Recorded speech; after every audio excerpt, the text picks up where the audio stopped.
Ouverture ce matin de la campagne nationale de vaccination contre la rougeole.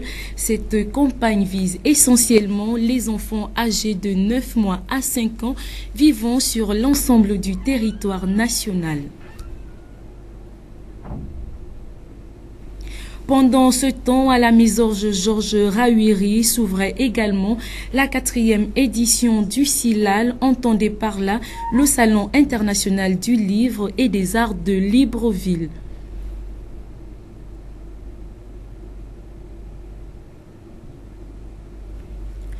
Nous terminons avec un mot de religion pour parler de cette messe d'action de grâce en la mémoire d'André Mbaobam, disparu il y a déjà 2 ans. Prenez part à cette Eucharistie, Ephrem Biokedzo de notre rédaction. Voilà pour les titres, les détails c'est maintenant. Mesdames et messieurs, bonsoir. Le personnel des affaires sociales en grève depuis plusieurs mois, il réclame les meilleures conditions de travail et le paiement de la PIP qui jusqu'à ce jour a été payé à d'autres administrations. Reportage Ephrem Biokedzo, image Bertrand Koumileka. Le personnel des affaires sociales, plus que jamais déterminé à aller jusqu'au bout de leurs points de revendication, lesquels causent aujourd'hui une cassure entre la hiérarchie et la base qui ne compte pas se laisser malmener, ce malgré les menaces de radiation qui pèsent sur les acteurs de la société civile, une attitude adoptée au sein du ministère de l'Éducation nationale qui fait à ce jour les choux gras de la presse locale. Le point de discorde actuel se situe sur la révision du statut particulier de ces agents, la situation de la main-d'œuvre non permanente et le paiement de la PIP qui demeure à ce jour une épine dans l'œil de l'équipe gouvernementale. À signifier à l'administration des problèmes qui sont les nôtres. Mais une fois on les pose et qu'on constate malheureusement qu'il n'y a pas de feedback, à ce moment-là, on se retrouve pour prendre un certain nombre de décisions. Je pense qu'aujourd'hui, il ne s'agit pas de prendre une quelconque décision, mais de donner un petit temps, un tout petit temps au ministre d'État pour réagir par rapport à notre cahier de charges. Selon certaines sources dignes de foi, d'autres administrations auraient déjà bénéficié des retombées de la PIP, une position inconfortable pour les agents publics des affaires sociales qui restent malgré tout en attente des solutions idoines. Nous sommes la seule administration au Gabon qui n'a pas de statut particulier malgré la spécificité de nos métiers. Nous avons nos centres d'éducation, nos centres d'apprentissage qui ferment. Hein, vous allez à Bellevue, l'école de Bellevue est fermée, l'école d'Akébé est fermée. Elles sont fermées comme ça par dizaines à l'intérieur du pays. Nous n'acceptons plus ça. Nous avons la situation de la main-d'œuvre non permanente. C'est vrai que c'est un problème transversal qui concerne toutes les administrations publiques, mais nous, au niveau de la prévoyance sociale, nous disons qu'il faudrait que nos compatriotes de la main-d'œuvre non permanente sortent de la précarité dans laquelle ils vivent aujourd'hui. Ensuite, nous avons parlé de la PIP. Il est hors des questions que pour un gouvernement qui prône la justice, l'équité, qu'on paye la PIP à certains ministères et pas les autres. Alors, si d'autres administrations vont se contenter d'attendre que la PIP arrive tranquillement, nous, aux affaires sociales, c'est pas ce que nous avons décidé. Nous allons réclamer notre PIP de manière active à partir d'aujourd'hui. Donc, des actions sont à venir. La grève initiée par le syndicat national des travailleurs des affaires sociales, en son temps, a été suivie sur le terrain à près de 80%. Le secrétaire exécutif de cette organisation syndicale condamne le fait que le gouvernement favorise le désordre dans la tenue du dialogue social. Il était au micro de Ephrem Biokedzo, image Bertrand Koumileka. Nous sommes membres des dynamiques unitaires, nous ne pouvions pas prendre part au dialogue social. Qu'est-ce que vous journalistes, vous avez constaté? Mais vous voyez, on donne des millions de francs aux Camerounais, parce que moi j'ai des voisins qui sont Camerounais.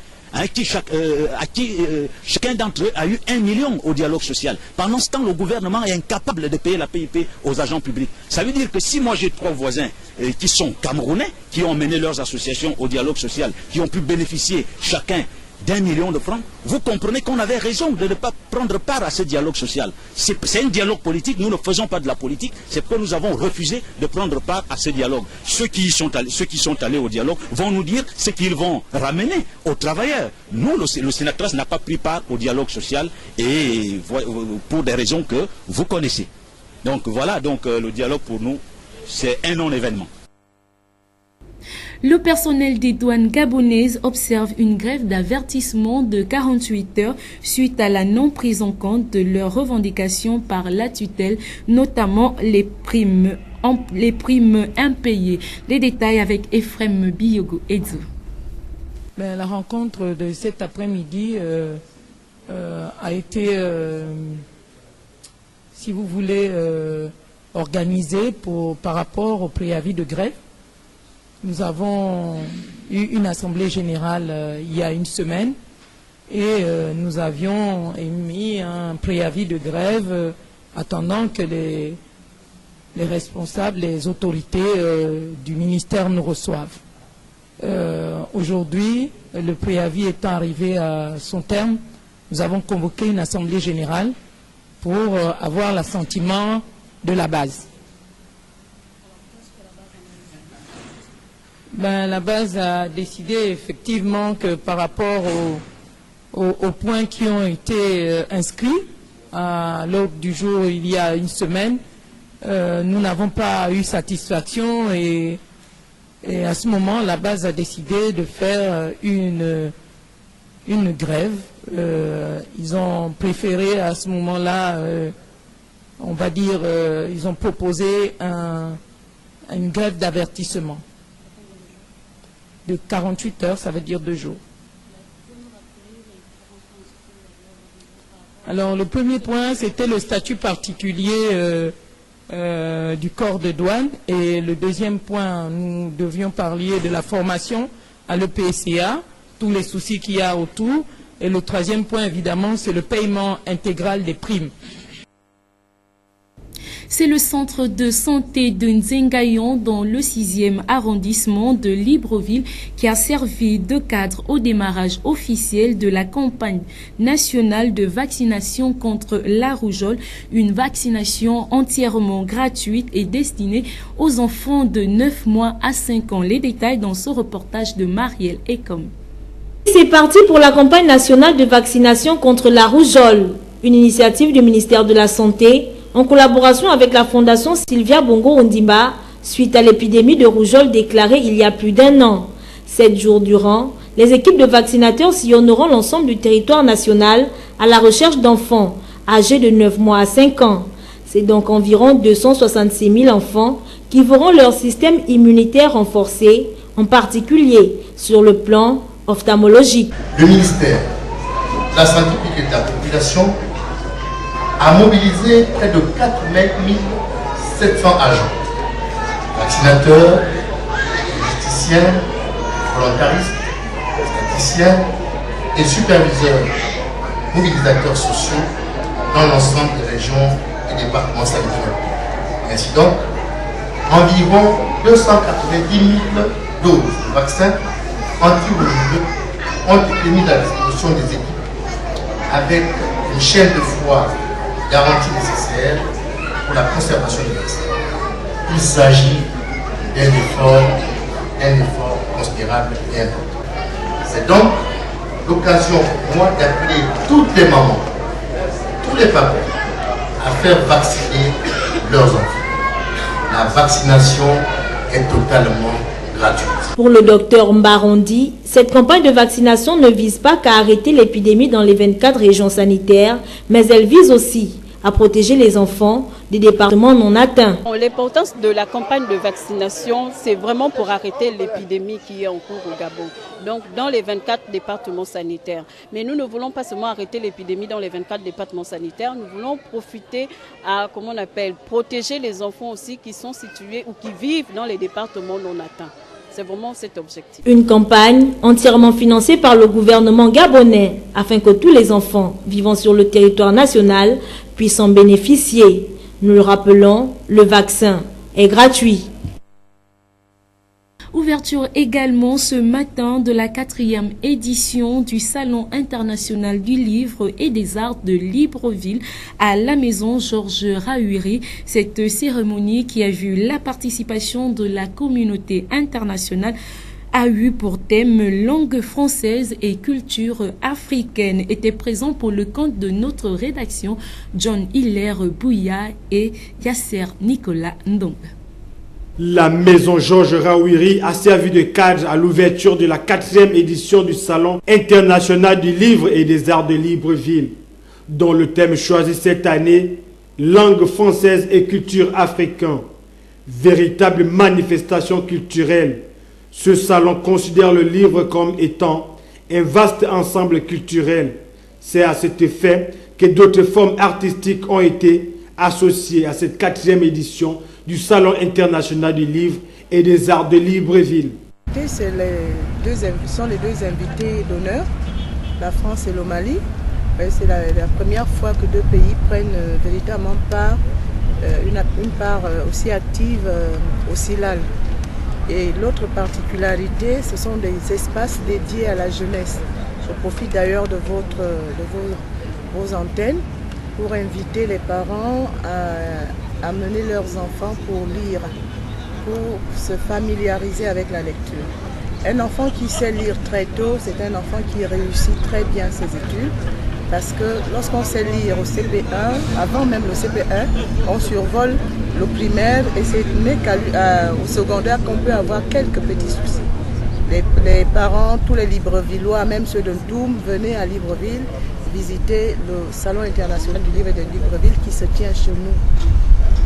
Pour le ministre d'État en charge de la communication, de la culture et des arts, l'usage de la langue de l'ancien colonisateur a toujours éveillé des soupçons chez les hommes de culture africains.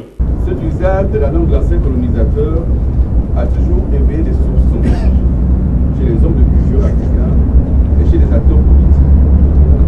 La langue imposée aux anciens peuples colonisés, le français pour ce qui nous concerne, depuis quelques décennies, a cessé d'apparaître comme la langue de l'oppresseur et de l'envahisseur pour se déployer désormais comme la langue de l'insertion dans le jeu des échanges mondiaux. Outil d'approbation et d'appropriation des libertés, la langue française est désormais manipulée par les acteurs africains et balancée du complexe d'infériorité qui avait pu être nourri par des anciens et des devanciers. La langue française est dorénavant un moyen idéal de valorisation et de transfert des biens culturels. Raison pour laquelle les organisateurs du CILAL l'ont adopté comme thème central du Salon 2017. Durant 3 jours, les populations sont invitées à visiter les différents stands d'exposition afin de découvrir les œuvres de l'esprit. Où en est-on avec le projet de construction du centre commercial dénommé Libreville Business Centre, 6 ans après le lancement officiel du démarrage des travaux? Les réponses dans ce reportage de Fabiola Mengue de notre rédaction. Lancé en février 2012 par la foncière des Trois-Rivières, les travaux du projet immobilier dénommé Libreville Business Centre, en abrégé LBC, sont visiblement à l'arrêt. Situé à l'angle du boulevard Bessieux et de l'avenue Jean-Paul II, face à l'ancien alignement des barres-grilles communément appelé Boule-Besse, le site du chantier est un ancien cimetière.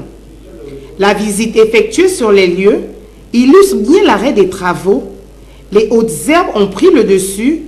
L'absence d'engins sur le chantier confirme aisément cette situation. Certaines indiscrétions vont jusqu'à penser que les esprits seraient en colère, d'où cet arrêt des travaux inexpliqués.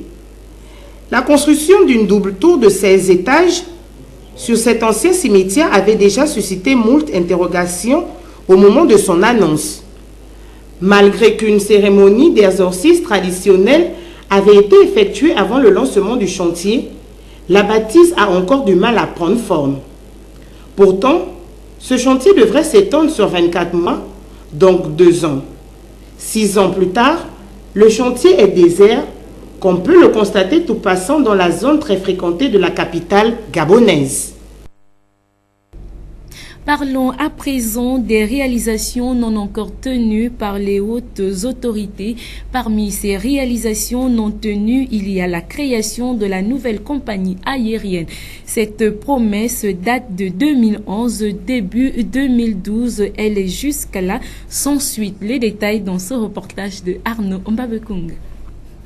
2011-2017, il y a 6 ans et quelques mois, le chef de l'État, Ali Bongo Ondimba, tenait un discours plein d'espérance à l'occasion du Conseil des ministres délocalisé de Mouila dans l'Angounier. Ce jour, alors que nous étions à quelques mois de la Coupe d'Afrique des Nations Gabon-Guinée équatoriale 2012, le chef de l'État a décidé de la création de la nouvelle compagnie nationale aérienne en des termes on ne peut plus précis, je cite, avant la tenue de la Coupe d'Afrique 2012, fin de citation. Cette compétition s'est pourtant tenue sans elle. Même l'édition 2017 qui s'est achevée il y a juste 2 mois l'a aussi été sans elle. Loin de penser que les promesses n'engagent que ceux qui y croient, les Gabonais attendent toujours cette compagnie nationale aérienne. Mettre en exergue que lui-même, il a cette prône, voilà donc la l'égalité de chance. Donc faire en sorte que la compagnie aérienne puisse voir au jour ce que nous tous nous entendons, voilà, pour être mieux aisés et puis être en paix en soi-même en fait. C'est mon président, et c'est le président de tous les Gabonais et les Gabonaises vivant sur ce pays.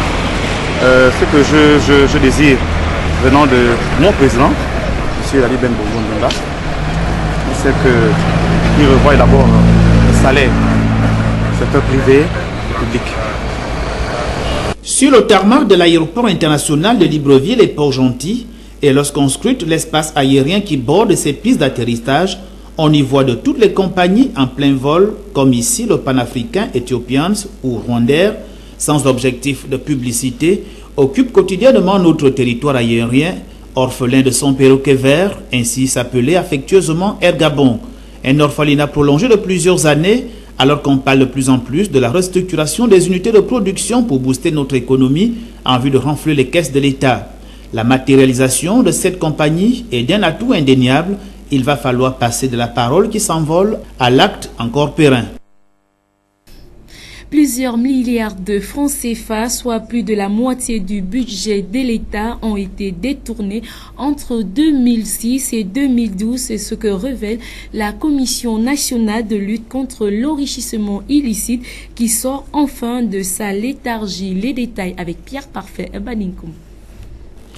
Longtemps pointé du doigt pour sa somnolence, la Commission nationale de lutte contre l'enrichissement illicite fait des révélations à couper le souffle. Entre 2006 et 2012, plus de la moitié du budget de l'État, soit environ 2760 milliards de francs CFA, s'est volatilisé dans la nature. De même que 600 milliards ont été frauduleusement payés aux fournisseurs par l'État. De quoi nourrir la colère de la population gabonaise qui a du mal à comprendre pourquoi une telle prédation des ressources publiques. Pourquoi vit-elle dans la pauvreté ? Après 14 ans d'existence sans aucune visibilité, la Commission nationale de lutte contre l'enrichissement illicite annonce que certains dossiers ont été retenus, puis envoyés au parquet de la République. Plusieurs concernent les fêtes tournantes, les marchés publics et la gestion des crédits de fonctionnement des administrations. Y sont épinglées les personnes physiques et morales issues des secteurs publics, privés, impliquées dans la chaîne de réalisation des prestations, précise un communiqué.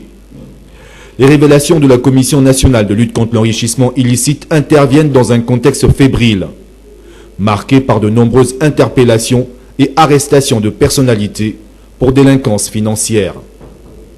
Dans le collimateur de la justice française, Marie-Madeleine Borancho, la présidente de la Cour constitutionnelle, est soupçonnée de recel, de détournement, soustraction ou destruction de fonds publics et enfin blanchiment en bande organisée. L'enquête préliminaire est menée par le parquet financier. Dans tout le pays, les cas de détournement sont légion. Administrateurs corrompus, dirigeants d'entreprises cupides, agents comptables complices, voici comment des milliards de francs CFA sont régulièrement détournés au détriment du développement du Gabon. L'église catholique Louis-Marie Grignon de Montfort a reçu hier du beau monde, acteurs politiques, membres de la société civile et amis dans le cadre de la messe d'action de grâce d'amour André Mbaobam. Les détails avec Ephraim Biyokedzo et de nos confrères de TV+. Ils étaient tous là, acteurs politiques et membres de la société civile, y compris ceux-là qui gardent des très beaux souvenirs à l'endroit d'André Mbaobam à l'occasion d'une messe d'action de grâce commandée par sa famille biologique et politique pour le repos éternel de l'âme d'André Mbaobam, disparu le 12 avril 2015. Le tout sur les chants et sons de balafon à l'honneur de l'illustre disparu qui, de son vivant, a notamment marqué l'histoire de la vie politique gabonaise.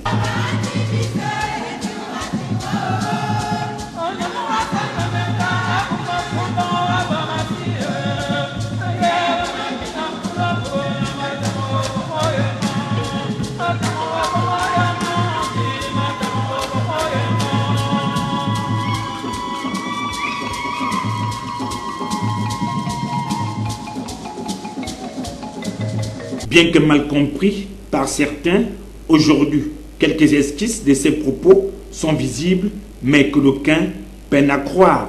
Le célébrant, le père Cyril et le monseigneur Jean-Bernard Assekomvé ont notamment déploré le fait que plusieurs personnes trouvent leur ascendance dans la trahison. 2 ans après le départ d'André Mbaobam, très peu de personnes se souviennent encore de lui et de cette date. Que chacun de nous, en rentrant, médite sur ce que le Père a dit. Que nous faut-il faire? Que me faut-il faire? Quelle stratégie aborder? Pour ne pas trahir ni ceux qui sont morts pour la cause du Gabon, ni le Gabon lui-même. Nous aurons l'occasion d'en reparler sur d'autres tribunes. Mais en tout cas, merci. Merci à certains membres de la famille venus à cette messe. Merci aux amis politiques d'André. Merci à tous les amis du Gabon qui vous souvenez encore de lui. Mais Dieu n'a pas besoin d'1 million de personnes pour faire ce qu'il veut faire. Lorsqu'on a préparé une marmite de feuilles de manioc ou de sauce d'arachide, si la marmite est grande comme ça, ce qu'on appelle la tinezo chez nous, on ne mettra pas autant de sel que d'arachide. Une pincée, une petite poignée de sel suffit pour que la nourriture soit salée. Et je pense que le petit reste venu ce soir suffit pour saler notre pays, pour qu'il ait du goût. Merci. À bientôt. À chacun désormais de méditer au plus profond de soi, non seulement pour le repos de l'âme d'André Mbaobam, mais aussi pour l'application des valeurs qu'il a léguées à tous ceux qui aspirent à emprunter son chemin. La première ministre britannique Theresa May a annoncé mardi dernier l'organisation d'une élection législative anticipée au Royaume-Uni le 8 juin prochain par souci de stabilité politique pendant les négociations à venir avec l'Union européenne sur le Brexit. Les détails avec nos confrères de la presse internationale. Theresa May a pris tout le monde de court en annonçant la tenue de nouvelles élections. Après une réunion avec les ministres, nous avons décidé d'appeler à des législatives anticipées le 8 juin. Des élections dans moins de 2 mois donc, et dans un contexte tendu. Car il y a 3 semaines, Theresa May a déclenché l'article 50 du traité de Lisbonne, ouvrant ainsi la voie à la sortie du pays de l'Union européenne. Une sortie qu'elle souhaite négocier dans des conditions plus favorables. La Grande-Bretagne se prépare à sortir de l'Union européenne et il ne peut y avoir aucun retour en arrière. Westminster devrait être uni, mais au contraire, c'est la division qui règne. Nos opposants pensent, en raison de la faible majorité du gouvernement, que notre conviction va s'affaiblir et qu'ils pourront nous forcer à changer de direction. Ils ont tort. Avec ce scrutin anticipé, Theresa May cherche donc à renforcer sa majorité. Car à ce jour, le Parti conservateur ne dispose que d'une courte avance de 17 députés à Westminster. Le pari est risqué, mais les derniers sondages donnent une avance sans précédent au Parti conservateur. Côté opposition, le Parti travailliste approuve ces élections anticipées. Seuls les libéraux démocrates essaieront de barrer la route à Theresa May. Ils voient là l'occasion d'organiser un nouveau référendum sur le Brexit. Theresa May doit encore obtenir l'aval des 2/3 du Parlement pour valider la tenue du scrutin. En visite à Tokyo, le vice-président américain Mike Pence a réitéré mardi l'engagement de son pays à assurer la sécurité du Japon face à la Corée du Nord qui menace d'accélérer le rythme de ses essais de missiles. Presse internationale. Mike Pence rassure le Japon, inquiet de la menace que représente une Corée du Nord dotée de la capacité nucléaire. Au lendemain d'une visite en Corée du Sud, le vice-président américain est allé à la rencontre de son autre allié dans la région. Mike Pence a réaffirmé l'importance de l'alliance militaire avec les Japonais. J'ai eu l'honneur de m'entretenir avec le Premier ministre Shinzo Abe pour réaffirmer la forte amitié et l'alliance durable entre le Japon et les États-Unis. L'alliance États-Unis-Japon est la pierre angulaire de la paix, de la prospérité et de la liberté en Asie du Nord-Est.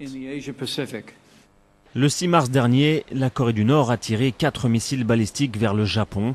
3 d'entre eux s'étaient abîmés dans les eaux territoriales nippones.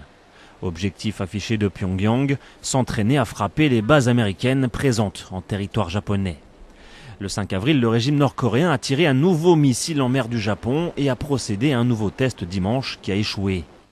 Tokyo appelle à une solution pacifique, mais prévient. Le dialogue pour le dialogue n'a aucune valeur et il est nécessaire de faire pression sur la Corée du Nord pour que cela avance et que nous engagions un dialogue sérieux. Lundi, alors qu'il effectuait une visite symbolique de la zone démilitarisée séparant les deux Corées, Mike Pence avait adressé un ferme avertissement à Pyongyang en affirmant que toutes les options étaient sur la table. Alors que de nombreux experts redoutent un 6e essai nucléaire mené par la Corée du Nord. Du sport dans ce journal organisé par la Gatama depuis 1995, la Coupe Baby Champion qui est à sa 20e édition vient de connaître un nouveau champion. Il s'agit du club Dim Family du maître Aimé Lafleur qui remporte ce tournoi. C'était au gymnase du Prytanée militaire de Libreville en présence de Moscone Ngonba. C'est dans la joie que l'équipe de Dim Family reçoit des mains de la marraine de cette 20e édition Baby Champion qui a certainement dévoilé des jeunes talents qui feront la fierté des arts martiaux, notamment le taekwondo. Venu encourager la jeunesse et donner à ces jeunes l'envie de pratiquer du sport, Angéline Goma a été certainement impressionnée par l'agilité et la mobilité, voire même la vivacité de ces enfants qui avaient tous une moyenne d'âge de 3 à 6 ans. Et là, je découvre, je vois surtout les plus jeunes. Cette jeune fille de près de 3 ans qui a combattu, entre guillemets, ce matin. Et ce jeune garçon aussi de 3 ans m'a dit qu'il avait à peine 3 ans, 3 ans et demi. C'est déjà pour dire qu'il a les élans sportifs et c'est ce que nous attendons pour demain. Nous avons besoin de sportifs, non seulement pour des hautes compétitions, mais même pour soi-même parce que ça forge l'esprit, ça forge la détermination et aussi le caractère. Nous disons deux fois en tant que mère de famille que nos enfants qui sont un peu trop chauds, on doit les envoyer dans une discipline sportive pour qu'ils apprennent à se maîtriser, à canaliser l'énergie qui est la leur. Quant à ces jeunes, c'est la détermination et l'envie de faire mieux qui comptent désormais pour eux au moment où ils reçoivent leur médaille. Je suis content, j'ai gagné la médaille, j'ai beaucoup travaillé. J'ai gagné le travail, bien les pousser. C'est difficile? Non, pas difficile. Lolo, Richagi, Chiki, Rotundoyo et Doyo. Âgé seulement de 3 ans, ce nourrisson du club Dim Family nous fait la démonstration des enchaînements tant répétés durant les séances d'entraînement. Tout ceci au grand bonheur de leur encadreur qui félicite ses poulains. Une très grande joie, je suis aussi heureux, mon adjoint et moi, parce que nous avons travaillé vraiment pendant des mois pour pouvoir avoir ce trophée. J'ai fini par comprendre aujourd'hui que mes élèves prennent vraiment de l'enseignement, ils comprennent, ils suivent. comme on le dit aujourd'hui. Et pour moi, vraiment, je suis content et je suis heureux, les mots me manquent. Une compétition qui s'achève en apothéose avec la participation de plusieurs clubs représentés par des jeunes qui ont fait la démonstration qu'eux aussi avaient un mot à dire dans cette compétition qui ne cesse de réveiller le champion qui sommeille en eux. Quelles sont vos impressions au sortir de la rencontre d'hier entre le Real Madrid et le Bayern Munich? Les éléments de réponse au micro de Yasser Nicolandon sur les images de John Hilaire Bouya. Ça voudra dire que le match a été de taille. Mon impression c'est que le Real Madrid reste une équipe qui peut remporter la finale de la Ligue des Champions. Les Madrilènes sont des tricheurs. Des buts hors jeu, on pète partout, c'est des tricheurs. Le Real a mérité leur victoire, on a mérité plus que ça. Parce que Vidal devait prendre les cartons rouges même avant qu'il vienne. Donc pour moi il n'y a rien à dire. On a mérité notre victoire pour ce qui s'est passé entre le Real et le Bayern, puisque le Bayern était fort. Ils étaient au niveau qu'il fallait. Le Real Madrid aussi, c'est une grande équipe, ils ont mérité leur victoire. Mais dans les matchs, les choses qui se passent, on a bien vu que le Bayern, les tensions que l'arbitre a fait pour l'action de Vidal, on a vu qu'il était trop pressé pour donner le carton rouge. Des impressions? Non, je n'ai pas suivi. Je ne l'ai pas suivi. L'homme du match, il vraiment l'arbitre. On a bien vu, l'arbitre était l'homme du match. À 2-1, le carton rouge de Vidal, ça ne fait pas un carton rouge mérité. L'arbitre a sorti le carton très rapidement. Nous avons vu les ralentis que Vidal a touché le ballon. Rien que le ballon, l'arbitre a sorti le carton rouge. Mais sincèrement, le Real est passé, mais il ne mérite pas la qualification. Le Bayern était supérieur au Real Madrid hier. C'est l'arbitre qui était l'homme du match. Vous-même, vous avez vu le déroulement du match. À 2-1, si Vidal ne sortait pas, le Bayern avait la même mise sur le match. Voilà qui met un terme à cette édition d'information. Merci de nous avoir suivis. Je vous retrouve demain à la même heure. Au revoir.